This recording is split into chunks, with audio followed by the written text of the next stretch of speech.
Fernando David, and on this video, I'm going to give you 10 hacks to make your listing stand out. And if you stay towards the end, I'm going to give you a bonus. But let's begin with the number one. If you've been following my channel, you know I've been talking about this for a while. In order for your Airbnb listing to stand out, you have to have professional photos.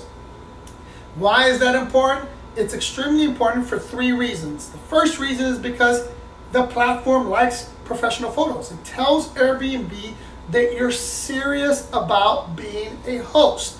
So they're going to help boost your listing. Number 2, it's going to grab the attention of your potential guests.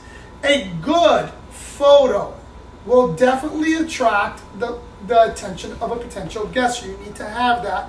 And number 3, in addition to having the photos, you got to have a caption or description for each photo, because that helps boost your SEO, your search engine optimization. As you may or may not know, if you follow my channel, you do know that each listing is like a website, and a person can do an actual search and find you. So if you have good quality photos that are accurate, right? I want to emphasize that the photos need to accurately depict the area.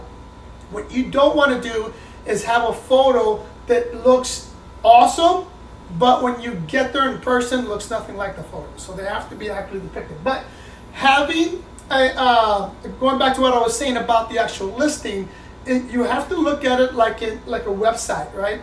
And each listing needs keywords in order for a potential guest to find it.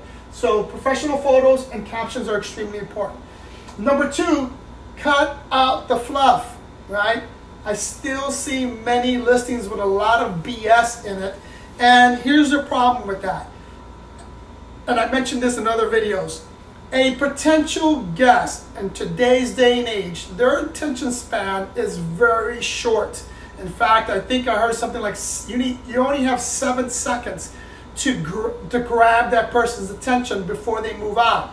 If you're adding too much fluff, it makes your description too long, and so it'll draw away from the attention of the potential guest. In addition to that, we talked about accuracy.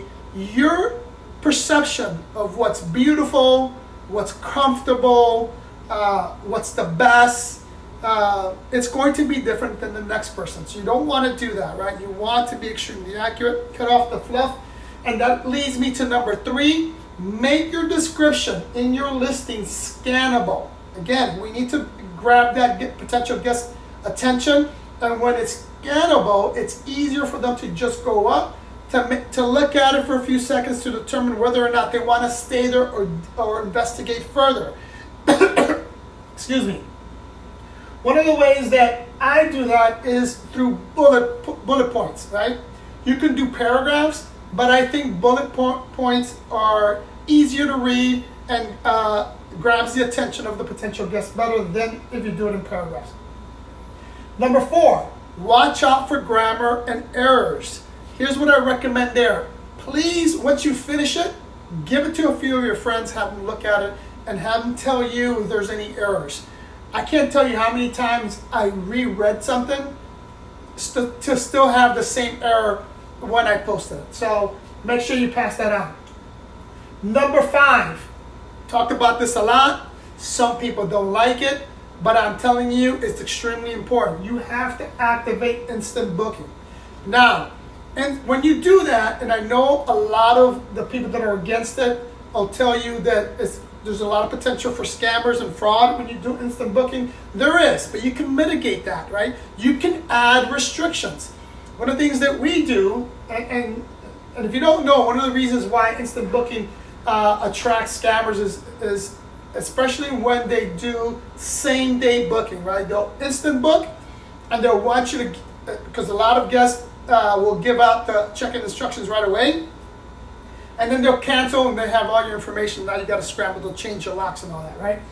But one of the ways that I mitigate those potential problems is by the following. I don't allow guests to book after 5 p.m. And if it's a same-day booking, then what I do is I tell the guest we need a minimum of 3 hours before we can provide you with the check-in instructions.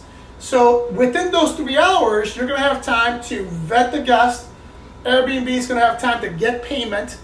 And if it's a potential guest or a potential scammer, when you tell them you got 3 hours before you give them information, then they'll cancel right away. You won't have those issues. Or you mitigate that, right? Number 5, again, another one that I mentioned on other videos is add discounts for longer stays. We add a 10% discount for weekly stays and a 20% discount for monthly stays. So the following couple of ones, including instant booking, here's another main reason why these are important, and it'll help you stand out. Airbnb loves this stuff, and they've been promoting this stuff. So when you have a discount, and right now the demand for longer stays is extremely high, especially during the pandemic, and it's going to be probably stay high post-pandemic. So by adding that discount in there, you're going to be able or have the ability to attract more guests. So add that discount. Number 7, respond to inquiries. I don't know why I still hear about hosts that take an hour, 2 hours, 3 hours to respond to an inquiry. I mean, if you're going to do that, get out of the game, right? You have to respond to inquiries and respond quickly. In addition, once you have once someone books, as soon as they ask a question or something, be there and provide them the customer service that they deserve. It'll help you. Trust me when I tell you, it'll help you. But by responding to inquiries quickly, Airbnb, again, they like it. They realize, or when they see that, they see you as a serious host. So they're going to boost your property during searches. So make sure you do that. And it also helps with customer service in the long run. It'll give you better reviews, which, as we know, reviews are extremely important. You need 5-star reviews. The more you have, the better it is. Number 8, update regularly. Here's why that's important. Again, it tells Airbnb that you're a serious host, but when you're constantly updating your listing, and what I mean by updating, you can just change the way the photos are organized. You can change some of the verbiage, but do something to the listing so that Airbnb knows that you're active. In addition to that, one of the things that I like to do is I check my calendar regularly. And I, even though I have automation to set up my my nightly rates and weekly rates, etc., I still go in there and I'll still may adjust a rate here and there depending on how demand is. But what that does, it also gives you a boost in your SEO. Every time you go into your listing and you do something, Airbnb will boost your listing. So do that on a regular basis. Number 9, this used to be extremely important in the past. Some people say now it's not as important, but I still highly recommend it, and that's added to your wish list. Here's where you're going to meet your friends and family. Set it out to your social media, to Facebook, Instagram, to your friends and family, and tell them to go on to Airbnb and add your listing to their wish list. And if you don't know, it's just by hitting the heart, right? When you go onto the listing, you'll see a little heart in the right-hand corner. Make sure they click on that, and because that adds that property or that listing to their wish list. And again, the more people that are on there, again, this used to be for sure in the past. Now they're saying Airbnb doesn't give it too much importance, but I still think it's important to go ahead and do that. Number 10, here's a big one that a lot of people miss.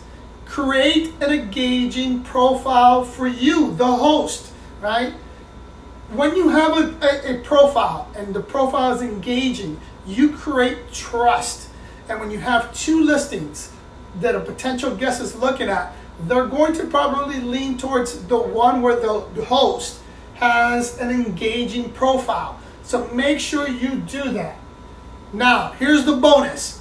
Again, this one's a little controversial. A lot of people don't like it, but I'm telling you it works.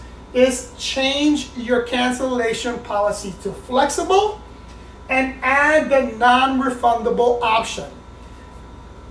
This is extremely important, especially during the pandemic.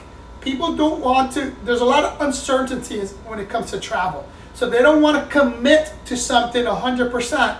So by changing to flexible and giving them the option to go with a non-refundable option, if you don't know, the non-refundable option will give them a 10% discount.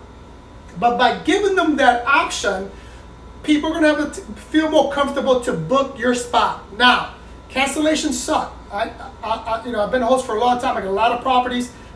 They do suck, but I am telling you, they do not hurt your bottom line like they used to in the past. I personally think by having a cancellation policy, you could, you can definitely, at least in my case, I'm seeing my occupancy rates higher. Even if someone canceled last minute, I will probably still get that place booked. So I am not afraid of having a flexible cancellation, and you shouldn't either. If you have any questions on anything that I discussed, if you have a suggestion of what you think I missed or I should add, go ahead and list that on the bottom. If you like the content, please subscribe, like, hit the notification button, and follow us on Instagram.